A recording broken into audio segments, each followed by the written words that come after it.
Good evening, Tamara, and thank you very much for your time.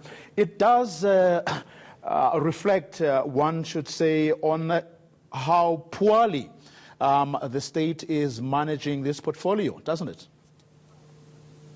Yes, it is. Absolutely, Vuyo. The state is really poorly managing, the allocations and, the way the shelters are run in South Africa.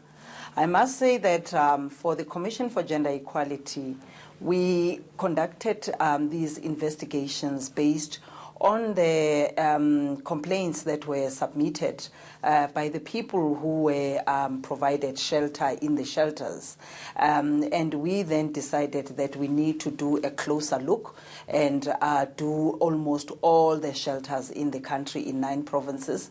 And our findings were actually that, in terms of financial resources, we discovered that the financial resources were not enough. They were inadequate for the shelters to actually provide a complete service package for women who have been submitted because of gender-based violence. And again, we also looked at the way the allocations have been done by the Department of Social Development. Some shelters were delayed in terms of getting their tranches, and some were actually getting cuts in terms of allocations that were done annually to these, and that actually is a cause for concern.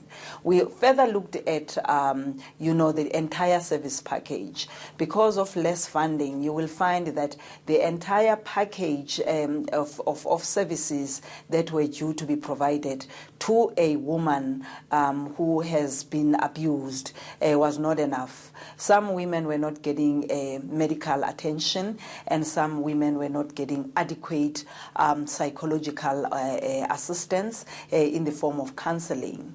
And some of the women who would come to the shelter with their children, you will find that those shelters did not provide for the early childhood development services that were there. And furthermore, it was even worse with people living with disabilities and the LGBTIQA communities. So those were some of the findings that were in the shelters.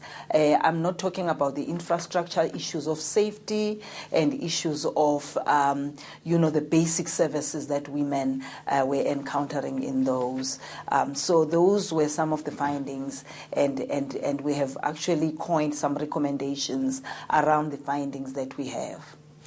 But just before we get to those recommendations, how much of the problems also have to do with perhaps some of the practitioners in this area? In other words, are we to assume that everybody who is in the space trying to help is actually doing what they are supposed to do? Are they caring themselves the way they should? I must say that because of the status of funding to the shelters, the staff members were doing their absolute best, but you will find that because there wasn't enough funding or standardized salaries that was allocated or going to staff members, most of the shelters that were partially funded were using volunteers, and those volunteers were given a stipend, and that stipend was not enough for a volunteer to be able to do what we call the professional work. So it was just basic women from communities offering basic services to women.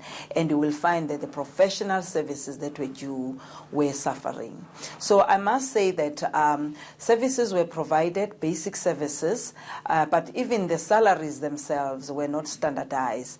And that actually was a cause for concern. And many women were not getting enough of those services, which is why they actually lodged the complaint to the Commission. What are some of the key recommendations that you're making? Absolutely. Vuyo, we have made some recommendations, but I think the key recommendation is that the report that we released today is a preliminary report. It has our own findings and recommendations. We are planning to call the Director General of the National Department of Social Development, and we will call the heads of department from all the 9 provinces, from the Department of Social Development and Human Settlement, to come and appear before the Commission, because we do have powers to actually call those heads to come and account and appear before the Commission. And then together we will have discussions. They will respond based on the findings that we have, and we will be able to then develop together more recommendations, including timelines in terms of what needs to be done, who is liable in terms of cutting those budgets that are supposed to go to the shelters, who is liable for the delays in terms of allocating the tranches that are going to the departments, who is not doing the work within the department in terms of making sure that basic services are provided, policies are followed, guidelines are there, and all of those things. And we are hoping that we will be able to call another investigative hearing within the next 3 months, calling the heads of department to come and appear before the Commission. So that's one key finding or key recommendation. And I must also stress that our recommendations are binding, and we take these recommendations seriously. That's where we're going to leave it. Thanks very much for coming through this evening, Tamara Matebula, who is the acting chairperson of the Commission for Gender Equality.